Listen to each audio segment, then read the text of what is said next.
BBC World Questions is coming back to India, and this time they'll host the show in Bengaluru. In a special interview, we caught up with BBC's Jonny Dymond and Helen Thomas.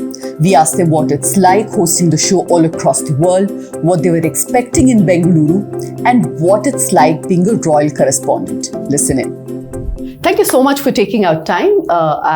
Let's jump right in. There's a whole list of questions. I know that you're pressed for time.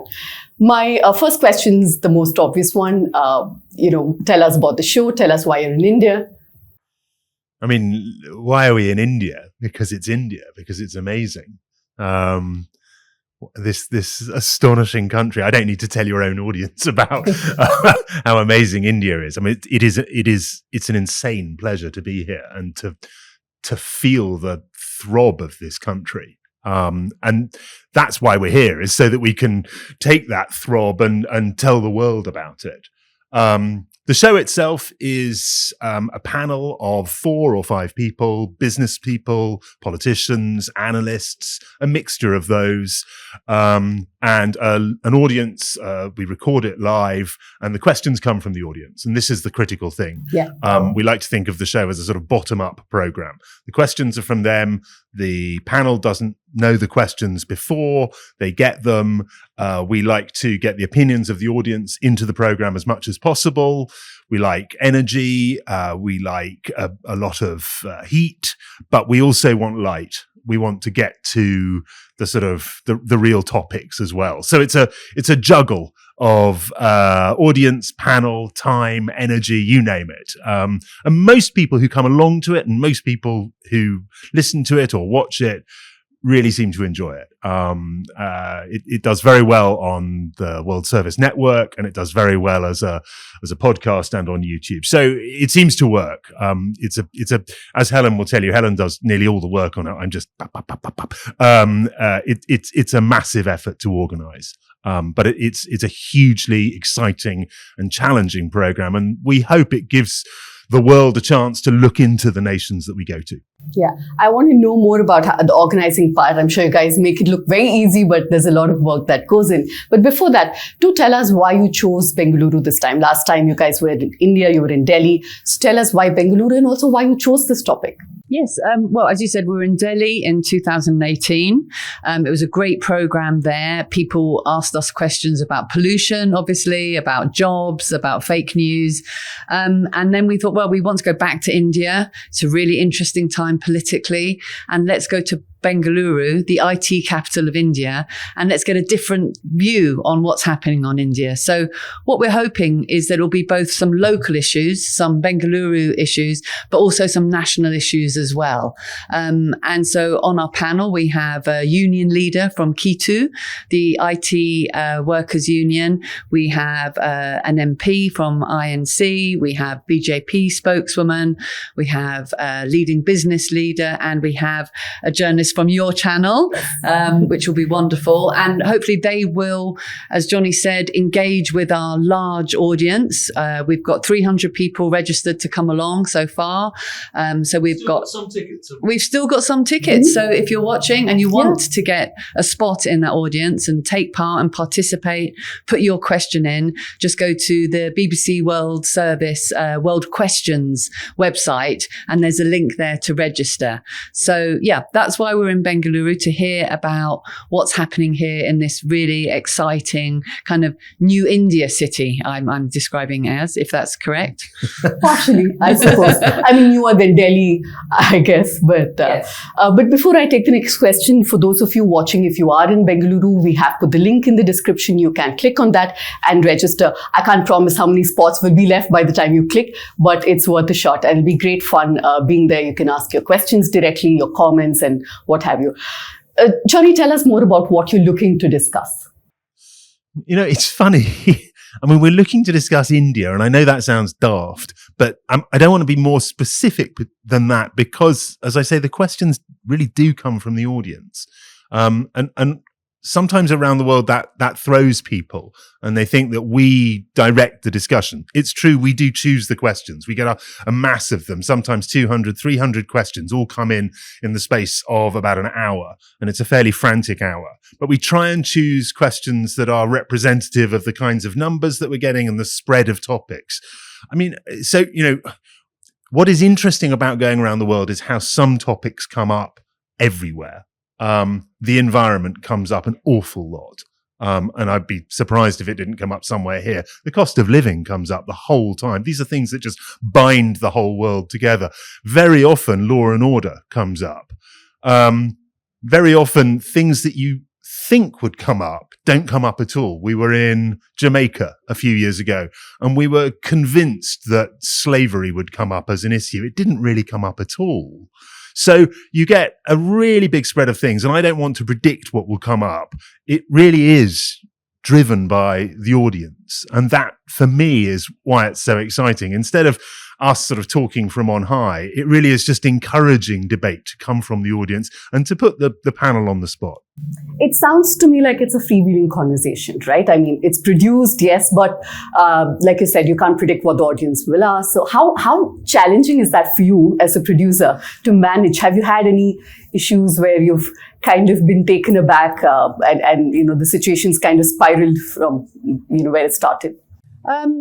The challenge is trying to get a diverse audience.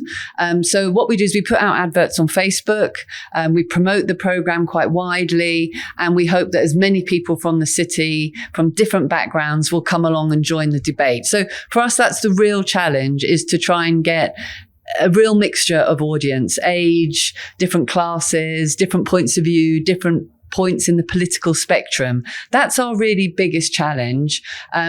The challenge of getting the panel together is also sometimes challenging. In some countries, some parties don't want to share a platform, and we've managed to bring those parties together. I'm thinking Georgia as a recent example. That was difficult. They did it. Zimbabwe, that was difficult. They did it. So those challenges from the producer are the biggest ones. I think for Jonny on the night, the challenge is probably not really knowing what's going to come from the floor, because as well as choosing the questions, which we do an hour before the recording from the people who've come, we also go a lot to the audience just for their comments and their thoughts. And sometimes people have quite strong thoughts, don't they? And then Jonny might not know, we don't really know what's coming, do we? So no, and there's also a cultural dimension, which is in a fair number of countries, not India, I know, but a fair number of countries, these kinds of debates are quite rare, where politicians are up against each other. And there's a different culture towards what you might call the media as well. And so you can quite often get politicians who think you've essentially given them just a platform to speak for as long as they fancy. And they think when I say, look, come on, we need to get on to the next person, they think I'm being incredibly rude. Whereas, of course, here or back in Britain, that's just part of the natural debate of things, of saying, all right, you've had your time, let's move on. So that can be a real challenge too. And I quite often say to the panel, please don't feel you have to speak everything in the first answer. The first answer can go on quite a long time otherwise. Just to pick up from what you're saying, I think the problem in India is the other way around. We have too many debates and we have too many interruptions. And I take that upon ourselves as representative of the media. If you've seen in television channels, they're constantly interrupting each other, shouting over each other and what have you, which leads me to my next question. Yeah. I want to get your comment on the state of media across the globe, right? I know that you haven't probably watched too much of what's happening in India, but let's say Britain or the US, for example, especially what's happening now. What do you have to say? It seems that the media generally is under attack and somehow broken down into camps. You belong to this party, you're a supporter of that party. What do you make out of it? I mean, I think it is. I think it's a very, very difficult time for the media across the world. I'm not sure I would single out Britain or America. Something like the BBC, for example, still is a well-funded and largely respected organisation, although it has its critics, and some of those criticisms are fair. But when we go around the world, we speak with so many representatives of media organizations that are under crushing pressure, both a combination of obviously technological change, which has benefited a lot of media. Let's look at what we're doing here. Technological change, political pressure, extraordinary political pressure that is completely different from, say, 20 or 25 years ago when I started out.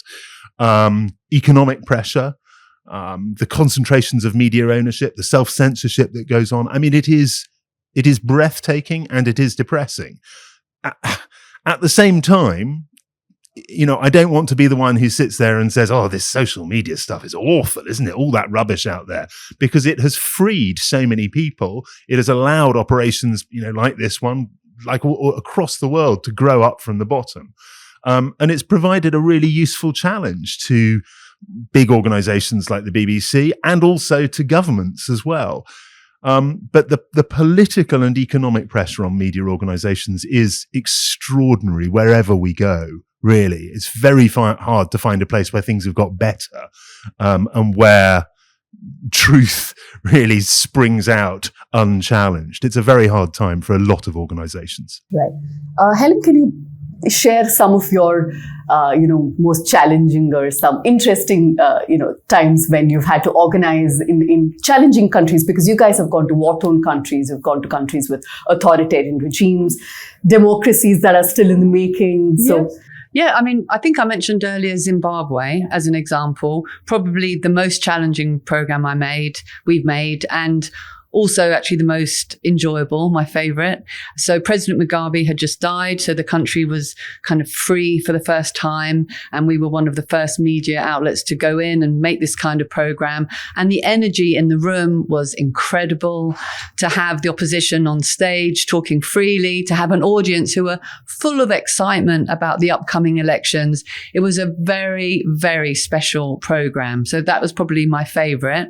In terms of the most challenging, and sort of referring to Johnny's, thoughts about press freedom, was the program in Moscow.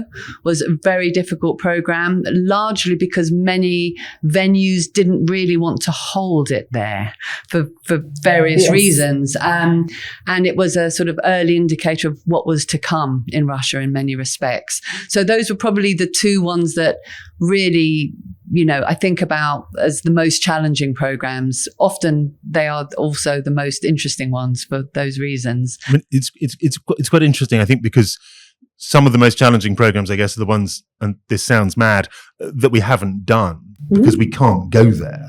Right. There are, again, I overuse the word startling, but I'll say it again, a startling number of countries that simply will not give us visas because they do not want free and open debate. And we get round that to some degree by doing virtual programs, by using Zoom. We've got a lot better at that. And it's very interesting both to listen to and to watch. And they're on YouTube if you fancy it. But it is, again, it's surprising and depressing how many places just essentially say no, or our local bureau there will say, don't waste your time. You won't get visas for this place. And we are delighted to be in this amazing democracy, to be able to do this debate here. For me, I have to say, we've had a couple of places, and Beirut was one of them. And I think Morocco was another, where people in the audience have stood up and said, why is it that the BBC comes here to do this debate? Why is it not our media that does this debate? Now, we don't come to teach anyone anything. That's not our job. But to hear that still makes my skin prickle, actually. And there we're really doing the job that I went into journalism to do, which was to give people the information and give them choices that they can lead their lives in a greater degree of freedom. That sounds very pompous, and forgive me, but it is the business. Right. Also, there's a lot of curiosity in India about what it means to be a royal correspondent. Now, my question to you, while you tell me what it is like, does the public opinion, public mood in the UK dictate your coverage, or you're insulated from all that? I think at times it doesn't dictate it, but it certainly shapes it. And those are those times of great national ceremony. And I'm thinking particularly of weddings, where there's this sort of almost inexplicable explosion of communal joy. Don't get me wrong, there are significant numbers of people in Britain who do not care about the monarchy, and I will not pretend that it's not like that. But there is a really quite large number of people who just enjoy the whole spectacle. And of course, when you have a significant death as well, like the death of Her late Majesty, where it was astonishing to be an observer and part of this national moment. I mean, and it's almost indescribable to, you do your best to describe it because that's your job. But other times outside of those, the job is quite top down, to be honest. It's quite a lot of reporting on what the palace says. There are very few significant other sources of information, and quite a lot of it can feel a bit like just sort of straight reporting rather than actual journalism. So I've done quite a few different jobs, a lot of foreign work for the BBC and political work as well. I've never done a job as strange as the royal correspondent work. I can promise you that. Just to kind of follow up on that, you've also covered different parts of Europe, US. Tell us what strikes you the most in terms of differences between the two continents. Well, I mean, there's particularly the cultural change or gap. I mean, Europe is a place of incredible historical depth and variety in really quite a small space. America is much more homogenous in terms of, you can fly into a city and it feels much like any other city. It has less historical depth. It is more about today, now, the future. Europe does sit to some degree glorying in its past. There is an energy in America that there arguably is not in a lot of Europe. And there have been times in Europe when you go from the one glorious city to another and you feel as if you are somewhat inside a museum. Now, that can change as well. I used to go to Paris a lot, and 15 or 20 years ago, Paris felt much the same as it had done for decades. And you thought, nothing changes in this city. Go to Paris now, and there's a real buzz, and there has been enormous change. But certainly that feeling of, the old world, as it is called, can be quite strong in Europe. Again, everything you say gets reversed very quickly. There's a lot of new politics now in Europe. There's a lot of change. There is a sense of change or die. But the gap between those two continents still feels pretty wide. Right.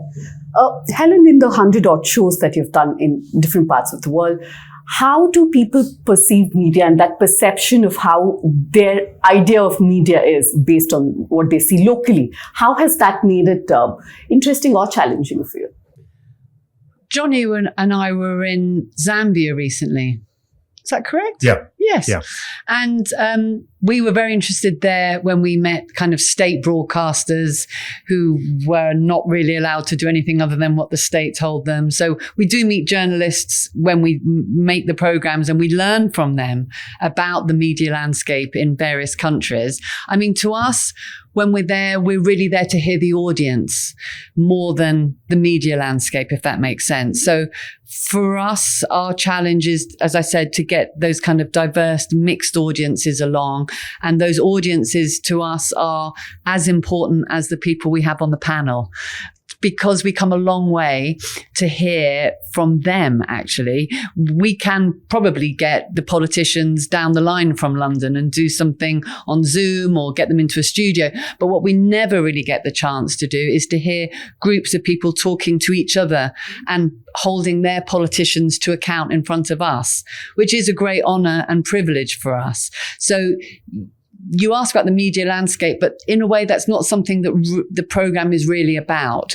That the issues that are brought to us by the public, and they're not always about the media. Although, as you say, press freedom is often a question that comes up. Fake news is often something that comes up. Often they want to talk to us about being the BBC, but that's not really why we're there. We're really just a conduit. We're a platform for other people to speak. It was, I mean, we'll leave the country unnamed, but there was one place I remember asking one of the journalists from the national broadcaster, are you allowed to criticize the government? He just said no immediately. Are you allowed to criticize the president? No, immediately. So, all media organizations feel to some degree that they are under the cosh. It is a matter of degree. And I know that there are significant complaints within India as well. Yeah. And we all do our work within constraints that sometimes feel like they're getting tighter and tighter. It's important that we understand it is a relative issue. There are relative struggles. And it was to hear, no, we're not allowed to criticize the government or run any criticism of the government was, a reminder of the privileged position that the BBC is in and of other free organizations as well. Since you brought that up, can you tell us where's the line for BBC? How do you guys navigate that? Well, we have an as much as you can. Yeah, we have an extraordinary series of editorial guidelines. I mean, there is a book this thick of editorial guidelines. I mean, I don't think there is. I mean, there is the law about defamation and libel and issues like that. There are our own considerations of impartiality, of making sure that all the different sides of a story are heard.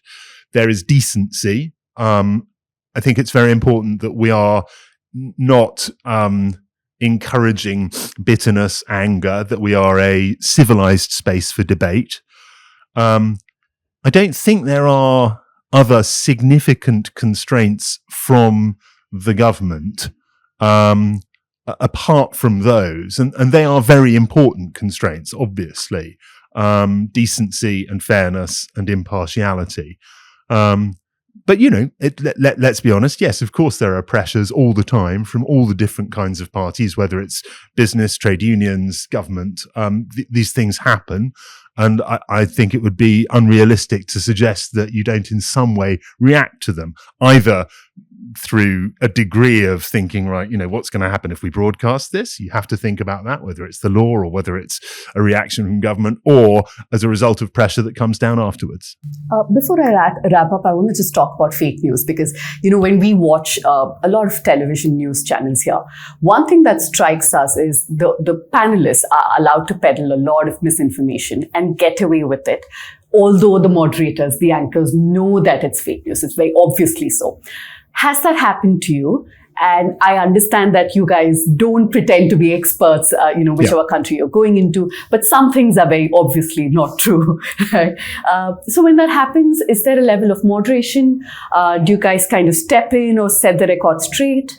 Well, I mean, that's Johnny's job. For either of you. No, well, actually, it's very much Johnny's job because before he comes to every country, has a lot of briefing goes into that. We work with a local journalist who will help explain what's going on. So, our job, Johnny's job, when he's on that platform, is to correct as far as he will know. And I will have someone beside me as the producer, and I can talk in his ear and help out. But usually he knows if someone's saying something that's absolutely untrue, it's absolutely his job to step in and try and correct that. Am I right? Yeah, you are. I mean, most of the time it's not really as simple as true and untrue. There, politicians in particular have, as you know well, have a way of phrasing things so that you can't just sort of say that's not true and come up with a fact that contradicts them. There are interpretations, there are views, there's this sort of spectrum, isn't there, of fact at one end and opinion at the other, and their meeting point is more complicated than right or wrong. And there is always a judgment to be made about picking something up and having an argument with someone about something, letting the audience decide about what they've said, and having a free-flowing conversation, which of course is what we are trying to encourage. And it is difficult, yes, being an outsider. It's a different job being an outsider than if we were doing this in Britain. So you don't let sort of howling errors of fact go, but it is, as I say, it is more complicated than that. And you don't want to spend, hours getting into an argument about interpretation with someone on a topic which is not generally the thing that you're meant to be discussing anyway. Okay. I will just let you guys talk to your audience directly. Why should somebody sign up for your show? Why should somebody watch, meet a person in Bengaluru, Delhi, Mumbai, any other part of the country? Look, I think it's just going to be fun. I mean, I think that's the point of it. I don't want to give people a lesson in Indian society and politics. I think these debates are generally fun. And I hope we bring something different to them, not something better or worse, but something different by being outsiders. And let me just close by saying what an honor it is to be here. It's just fabulous to be in Bengaluru and in India. Right. Helen? Yeah, I'd follow that and say we're so glad to be here. We're really looking forward to recording the program on Tuesday night at the Bangalore International Centre. We still do have seats. As we said, you come, you ask your question beforehand. We will choose your question if it's good enough. But even if your question isn't chosen, we do throw to the audience for comments, for their thoughts. We really want to hear what people in this city think about living in this city, working in this wonderful city, and about the political situation in India. And it will be serious. We will do serious topics, but we do have fun in there as well. We have some laughter. Often we get some, quite jolly questions, which might be about culture, about other things. So please do come and, help us make this program. And we can't do it. And do listen. Afterwards. Yeah. We can't make it without the audience, So thank you. Thank you so much for your time. And I hope you guys have fun the rest of your stay here. We will. Thanks. Thank you. Thanks for coming, everyone.